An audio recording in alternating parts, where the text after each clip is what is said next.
சென்ற நூற்றாண்டினுடைய அறிஞர் முஸ்தபா சாதிக் ராஃபிஈ நிறைய கிதாபுகளை எழுதியிருக்கிறார். அதுல வஹீயுல் கலம் அப்படின்னு சொல்லி ஒரு கிதாப். அந்த கிதாபுல ஹிஜ்ரி 219 பஸரா, அங்கே அஹமது பின் மிஸ்கீன் என்கிற ஒரு அறிஞர் வாழ்ந்தார். தன்னுடைய வீட்டில் உள்ளவர்களுக்கு சாப்பிடுவதற்கு உணவு இல்லை, வறுமை. குடியிருக்கக்கூடிய வீட்டை விற்று அதன் மூலமாக கிடைக்கக்கூடிய பணத்தை வைத்து நம் வீட்டில் உள்ளவர்களுக்கு உணவு வாங்கி கொடுக்கலாம் என்று முடிவெடுக்கிறார். வழியிலே அபுன் நசர் அவருடைய நண்பர், வீட்டில் உள்ளவர்கள் எல்லாம் உண்பதற்கு ஒன்றுமில்லாமல் தண்ணீரை குடித்துக் கொண்டு காலத்தை ஓட்டிக் கொண்டிருக்கிறார்கள். எனவே நான் குடியிருக்கக்கூடிய வீட்டை விற்றுவிட்டு அதன் மூலமாக கிடைக்கக்கூடிய பணத்தை கொண்டு என்னுடைய குடும்பத்தார்களுக்கு நல்ல உணவு வாங்கி தர வேண்டும் என்பதாக சொல்கிறார். அவர் கையில வைத்திருந்த 2 ரொட்டி துண்டுகளை எடுத்துக் கொடுத்து, இதை கொண்டு போய் உங்களுடைய வீட்டாருக்கு கொடுங்கள் என்பதாக கொடுக்கிறார். அந்த 2 ரொட்டி துண்டுகளை வாங்கி கொண்டு தன்னுடைய வீட்டை நோக்கி போகிறார். போகிற வழி ஒரு பெண்மணி ஒரு சிறுமியோடு நின்று கொண்டு உண்பதற்கு ஏதாவது கொடுங்கள் என்று கரமேந்துகிறார். அந்த குழந்தையினுடைய முகத்திலே வறுமையினுடைய கோடுகள். எனவே அதை தந்தேன். தருகிற போது சொன்னேன், என்னுடைய குடும்பத்தாரும் பசியால் வாடிக்கொண்டுதான் இருக்கிறார்கள், என்றாலும் இந்த பிஞ்சு குழந்தையினுடைய முகம் பார்க்க முடியவில்லை, எனவே அந்த குழந்தைக்கு தாருங்கள் என்பதாக அந்த ரொட்டியை கொடுத்தேன். அந்த பெண்மணி என்னுடைய இந்த வார்த்தையை கேட்டவுடன் அழுதே விட்டாள்.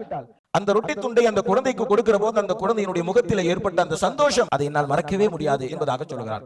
சோர்வாலும் வசதியாலும் ஒரு ஓரத்திலே அமர்ந்திருக்கிறார். சிறிது நேரத்திற்கு பிறகு அபுன் நசர் அந்த வழியாக வேகமாக வருகிறார். சுபச்செய்தியை பெற்றுக் கொண்டீரா என்பதாக கேட்கிறார். சுபச்செய்தியா? என்ன சுபச்செய்தி? குராசானில் இருந்து ஒரு பெரிய வியாபாரி வந்தார். உன்னை தேடிக்கொண்டுதான் வந்தார். உன்னுடைய தந்தை 30 ஆண்டுகளுக்கு முன்பு குராசான் வியாபாரியோடு செய்து கொண்ட அந்த கொடுக்கல் வாங்கலில் ஒரு பெரிய தொகை உன்னுடைய தந்தைக்கு வர வேண்டியது இருந்ததாம். அந்த தொகையை கொண்டு அவர் முதலீடு செய்து வியாபாரம் செய்து அதனுடைய லாபங்களோடு உன்னுடைய தந்தையின் பெயரை சொல்லி வந்தார். உன்னுடைய வீடு காட்டப்பட்டது. உன்னுடைய வீட்டிற்கு அல்லவா சென்றிருக்கிறார். உடனே சந்தோஷ மிகுதியில அஹமது பின் மிஸ்கீன் தன்னுடைய வீட்டுக்கு வரார். வந்து பார்த்தால் அந்த வியாபாரி அந்த லாபங்களையும் சேர்த்து அவர்களிடத்தில் தந்துவிட்டு போய்விட்டார். முடிந்த அளவிற்கு ஏழை எளிய மக்களுக்கு வாரி வழங்குகிறார்கள். எந்த அளவிற்கு என்று சொன்னால், அல்லாஹ் என்னை நல்லோர்களோடு சேர்த்து விடுவான் என்று நான் நம்பிக்கை கொள்ளும் அளவிற்கு தான தர்மங்களை செய்தேன். ஒரு நேரம் வந்தது, நான் மற்ற எல்லோரையும் விட பெரிய குறைவள்ளல் என்று நானே எண்ணிக்கொள்ளும் அளவிற்கு உணர்ந்தேன். ஒரு நாள் இரவு தூங்கிக் கொண்டிருந்தேன். அந்த தூக்கத்தில் ஒரு கனவை பார்த்தேன். மஹ்ஷர், மக்கள் எல்லோரும் எழுப்பப்படுகிறார்கள்.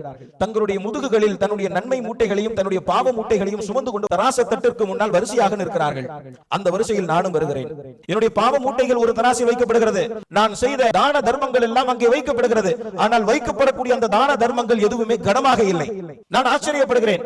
அப்போது இவருக்கு வேறு ஏதாவது நன்மை இருக்கிறதா என்பதாக கேட்கப்படுகிறது. அந்த 2 ரொட்டி துண்டுகள் அங்கே வரவழைக்கப்பட்டு அந்த நன்மையின் பக்கம் வைக்கப்பட்டது. வைக்கப்பட்ட போது கொஞ்சம் கனத்தால் அந்த நன்மையினுடைய தராசு கொஞ்சம் கூடியது. இன்னும் இருக்கிறதா என்பதாக கேட்கப்படுகிறது. அந்த பெண்மணியினுடைய கண்ணீர் அங்கே வைக்கப்படுகிறது. இன்னும் தராசு தட்டு கனத்தால் கூடியது. இன்னும் இருக்கிறதா என்று கேட்கப்படுகிறது. அந்த குழந்தையினுடைய சிரிப்பு அங்கே வைக்கப்படுகிறது. பாவ மூட்டையையும் தாண்டி என்னுடைய நன்மையினுடைய குவியல் அதிகமானது. கதுனஜா கதுனஜா, வெற்றி பெற்று விட்டார், வெற்றி பெற்று விட்டார் என்று அப்போது சொல்லப்பட்டது. அப்போது நான் நிம்மதி அடைகிறேன். நான் விழித்து விட்டேன்.